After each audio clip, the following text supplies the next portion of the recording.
You know, there's an ancient God story about a man named Jacob. And Jacob is not a perfect person. Jacob is actually a very flawed person. And when the story begins, he's on the run. He's made a mess of his life, and he's in the middle of nowhere, and he lies down for night to sleep. And while he's asleep, he has this dream that the very spot where he's standing, lying down asleep, is a ladder going up to heaven. And angels are going up and down on this ladder. And when he wakes up, he says, "My God, you were in this place the whole time, and I didn't even realize it." And he named that place Bethel, the house of God. And that's why I preach these sermons about dogs, not because it's easy to preach stories about dogs, but because my dogs have taught me so much about God that was right there before me the whole time, but I was too caught up in having to make it complicated. So I would ask that you pray with me this morning. Open my lips that my mouth might show forth your praise, and may the words of my mouth and the meditations of our hearts be acceptable in thy sight, O Lord, our strength and our Redeemer. Amen. It has been years since I have needed an alarm clock to wake up in the morning. Every morning at 5:30 on the button, my life just explodes with exuberant joy. It's a new day, Max. Get up. You're going to miss it. It's something of a charade we play. She pretends to sneak into the room and up onto the bed, and I pretend to be asleep and not notice. She thumps her tail on the bed and then squirms her way up around looking for a hand or a face to lick. Now, don't get me wrong. I don't mistake this for pure affection. She wants me to get up and get her breakfast. But the moment I go from horizontal to vertical, Lily jumps off the bed and starts prancing and dancing. And I have to say that until I can find my slippers, I am terrified of those paws on the tops of my exposed feet. But once I have my slippers and bathrobe on, and the whole time I can see her looking at me, how come it takes him so long every morning to find his bathrobe and his slippers? Why does he always have to go to the bathroom first? Why can't he wait until after breakfast like me? We head downstairs, and the moment we hit the bottom of the stairs, she takes off for the kitchen, the length of the house, galloping. "It's a new day," she exults, bounding forward, looking back over her shoulder. Now, when we get to the kitchen, she's in there waiting for me, still dancing, still smiling, still wagging. And some days, I take her joy for granted. Some days, I smile with her joy and play along, doing my own dance. But from time to time, I find myself wondering, how can she be so excited about the exact same cup of dry food that she had yesterday morning and every morning for the last month? After all, the cup of dry food that she gets excited about every morning comes out of a 50-pound bag. Do you have any idea how long it takes a dog to eat its way through a 50-pound bag unsupervised? I don't, but let's just call it a long time. Now, I myself appreciate culinary variety, and I worry that my dog might somehow get bored. So every time I go to the store to buy a new bag, I switch it up from lamb and rice to beef to chicken.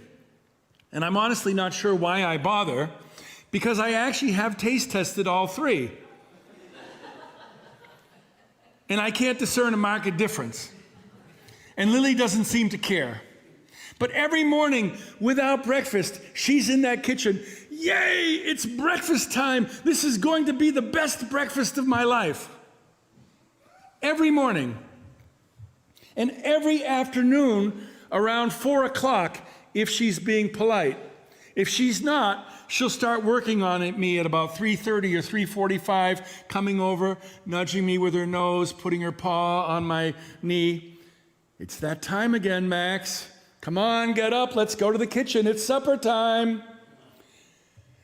The same cup from the same 50-pound bag, but she might as well be getting brought into the Four Seasons by the concierge. This is the life. And of course, then there are the in-between meal times, which is, after all, in life, most of the time, which means dog biscuits, right? Now, I call them bonies because when I first bought the brand, which I also bought in 50-pound bags, they came in the shape of bones. Although since that time, I became a yoga teacher, took an anatomy class, and have yet to see a bone that actually looks like these bones. Maybe the tibia, but I doubt it. Oh no, the femur, I'm sorry. But bonies, for Lily, come out of a jar, which is by our back door, or Santa going fishing. Santa's head comes off, and there they are. Pure happiness. I'm going to put this down so I don't destroy it by mistake. Family heirloom. My children will inherit someday. There is absolutely no surprise about what's inside Santa. Lily knows exactly what's inside, but the moment I get up from my desk at work and walk towards that shelf, we play our little charade. Do you want a bony? You bet I do, Max. I thought you'd never ask. It must be years since I've had one of those. Oh my God, if those are the same bonies as the last time, they are absolutely to die for. Now, I actually have tasted these too, and they taste like dog food. They're dusty, they're crunchy, and they require a lot more saliva than I can come up with to swallow. But for her, nothing could be more delicious except for leftovers.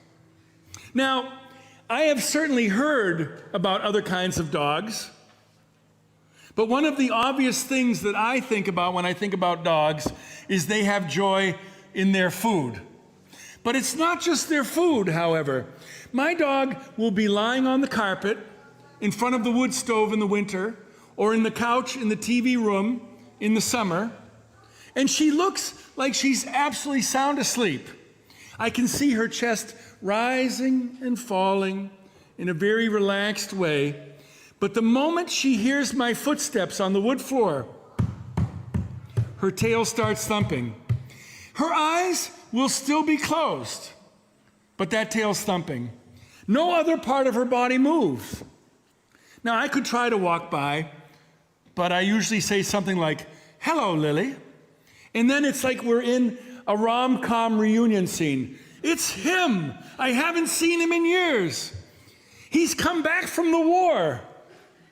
Oh, happy day. But that's not just me walking into the room. At least twice a day, I say, "Do you want to go for a walk, Lily?" "I thought you'd never ask, Max." That's exactly what I would love to do. We haven't been on a walk together in forever. Now, to call it an explosion of joy is about as close as I can come with words. And I have to say that just like Lily's food and Lily's bonies, Lily knows exactly where we're going walking and what we'll see. We have taken the exact same walk, I counted at least 3,650 times in our life together. And I know she knows because she always stops at the exact same places to check the scents to see who else has been there in the meantime. And she always dives into the same bush to see if that squirrel that got away 4 years ago might be in there. Rain or shine, you want to go for a walk, Lily? I ask, even though I don't want to go myself. "You bet." "Lily, it's driving rain out there." "Let's go, Max, it'll be fun." "It's a blinding snowstorm out there, Lily." "Come on, Max, get your boots and hat on before it's over." "It's sweltering heat and humidity, Lily." "Don't worry, Max, it'll feel better once we get into the woods." And I have to say, that walks are pretty awesome, but to be honest, I could invite Lily to anything, and her joy would be the same. "You want to go for a ride?" Now, Lily doesn't sit up. She doesn't put her head out the window. She has no idea where we're going, but she can't wait to jump into the car. Lily loves to go to the dump on Saturday morning, even though she doesn't get out of the car. I love the car, Max. Do you want to go to church, Lily? Oh my God, go to church. Really? Can we? Bye-bye, Joshua. Now, for us, church is just a short walk across the center of town, and she's come with me most days, every weekday of all the weeks that she's lived with us. And when she's at work, she does have a bed underneath my desk, and there is the fishing Santa jar on the shelf, and she gets to greet visitors who come, and they love to be greeted by me. And she loves to come in here to see what's going on, and she especially loves to go into the kitchen, because you never know. There could be something in the fridge. Dogs are just full of joy. At least all of the dogs that I've known have been full of joy. In fact, I've never known a morose dog. I've known dogs who were suffering from a debilitating and painful injury or infirmity, and that made them less than joyous. And I've seen rescue dogs that had lived through real trauma and were terrified and lived reclusive lives because of that. But when I think of dogs, the first thing I think of is joy, exuberant joy. And I also think that's why humans and dogs have such a strong connection. Because dogs are joyful, and we tend to be morose. We get stuck inside here and get pessimistic about life. We struggle to be in the moment. We get easily bored. We always think that there's got to be something or someplace or someone better. And all of us work too much. And our dog's joy brings us joy. And that joy brings us back to the joy to be found in the basic elements of our life right before us, like our morning coffee and breakfast, the exact same people who were in the house for the last 50 years, the exact same walk, the exact same garden, the exact same bed. I think that if we can understand the dog joy, then we begin to grasp the joy that God offers us in the enjoyment of our lives exactly as they are, wherever we find ourselves. And I don't know what the metaphor is that's best for you, whether it's when we get centered or whether we get off our center, right? Because sometimes when we're centered, we're way too centered. And sometimes when we're off center, we're lost in space. Whichever metaphor works for you. We all have those times in our lives when joy and God are right there and everywhere. And we learn, like Jacob, that God and joy have been there all the time, and we've been missing out. When we are filled with a boisterous or quiet, depending on your demeanor, joy, the very fact of being alive with God. Once we can see that, maybe through our dog's eyes, we might get up tomorrow, decide to give it a try. Oh, happy day. And make it the norm rather than the exception. Amen.